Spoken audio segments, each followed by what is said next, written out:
ನಮಸ್ಕಾರ. ಇದು ನಮ್ಮ ಪಾಂಡಿಚೇರಿ ಸೀರೀಸ್ 2 ಡೇಸ್ ಟ್ರಿಪ್ ಆಗಿತ್ತು. ಇದು ಗರ್ಲ್ಸ್ ಟ್ರಿಪ್.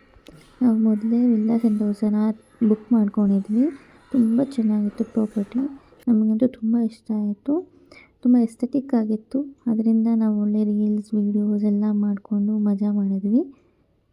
ಈ ವಿಲ್ಲಾಯಿಂದ ನಮಗೆ ರಾಕ್ ಬೀಚ್ 2 ಕಿಲೋಮೀಟರ್ಸ್ ಅಷ್ಟೇ ದೂರ ಇತ್ತು. ತುಂಬ ಹತ್ರ ಆಯಿತು ನಮಗೆ ರಾಕ್ ಬೀಚ್. ಆ್ಯಂಡ್ ಸ್ವಿಂಗ್ ಎಲ್ಲ ಇತ್ತು. ಸ್ವಿಂಗ್ ಎಲ್ಲ ತುಂಬ ಇಷ್ಟ ಆಯಿತು ನಮಗೆ.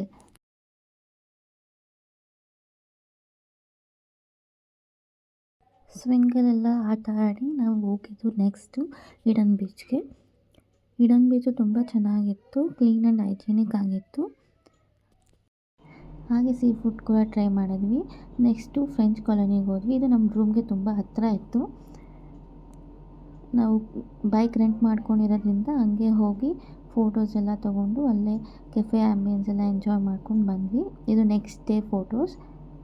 ನಾವು ಬೇಗ ಎದ್ದು ರೆಡಿಯಾಗಿ ಅರೋವಿಲ್ಲಾಗೆ ಹೋದ್ವಿ. ಅರೋವಿಲ್ಲಾಗೆ ಬಸ್ ಅವೈಲೇಬಲ್ ಇರುತ್ತೆ. ಅಲ್ಲಿಂದ 1/2 ಅವರ್ ವಾಕ್ ಇರುತ್ತೆ. ಅದೇ ಟಿಕೆಟ್ಸ್ ತೊಗೋಬೇಕು ಒಳಗಡೆ ವಿಸಿಟ್ ಮಾಡೋಕ್ಕೆ. ನಾವೇನು ಟಿಕೆಟ್ಸ್ ತೊಗೊಂಡಿರಲಿಲ್ಲ, ಹಂಗೆ ಹೋಗಿ ನೋಡ್ಕೊಂಡ್ಬಂದ್ವಿ. ನೆಕ್ಸ್ಟ್ ಅಲ್ಲಿಂದ ಬೀಚ್ಗೆ ಹೋದ್ವಿ. ಬೋಟ್ ರೈಡ್ ಮತ್ತು ಇನ್ನೊಂದು ಫೋರ್ಟ್ ತೋರಿಸ್ತೀವಿ ಅಂತ ಹೇಳಿದ್ರು. ಲೈಕ್ ಬೋಟ್ ಸೈಟ್ ಸೀಯಿಂಗ್ ಎಲ್ಲ ಎಂಜಾಯ್ ಮಾಡಿ ನೆಕ್ಸ್ಟ್ ಫೋರ್ಟ್ ನೋಡೋಕ್ಕೆ ಹೋದ್ವಿ. 20 ಮಿನಿಟ್ಸ್ ಟೈಮ್ ಕೊಟ್ಟಿದ್ರು ಫೋರ್ಟ್ ನೋಡೋಕ್ಕೆ. ಫೋರ್ಟ್ ಎಲ್ಲ ನೋಡಿ ರಿಟರ್ನ್ ನಾವು ಬೋಟ್ ಹತ್ರ ಹೋದ್ವಿ.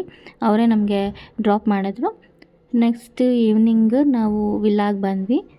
ಈವ್ನಿಂಗ್ ಟೈಮ್ ಸ್ಪೆಂಡ್ ಮಾಡಿ ವಿಲ್ಲಾದಲ್ಲಿ ಅಲ್ಲೇ ನಿಯರ್ ಬೈ ರಾಕ್ ಬೀಚ್ ಇತ್ತು. ನಮಗೆ ರಾಕ್ ಬೀಚ್ ನೈಟ್ ವ್ಯೂ ತುಂಬ ಚೆನ್ನಾಗಿರುತ್ತೆ ಅಂತ ಹೋಗಿದ್ವಿ. ತುಂಬ ಚೆನ್ನಾಗಿತ್ತು. ವೇವ್ಸ್ ಎಲ್ಲ ತುಂಬ ಜೋರಾಗಿ ಬರ್ತಾಯಿತ್ತು. ಎಲ್ಲ ನೋಡಿ ನೆಕ್ಸ್ಟ್ ಡೇ ಬೆಂಗಳೂರಿಗೆ ಲ್ಯಾಂಡ್ ಆದ್ವಿ.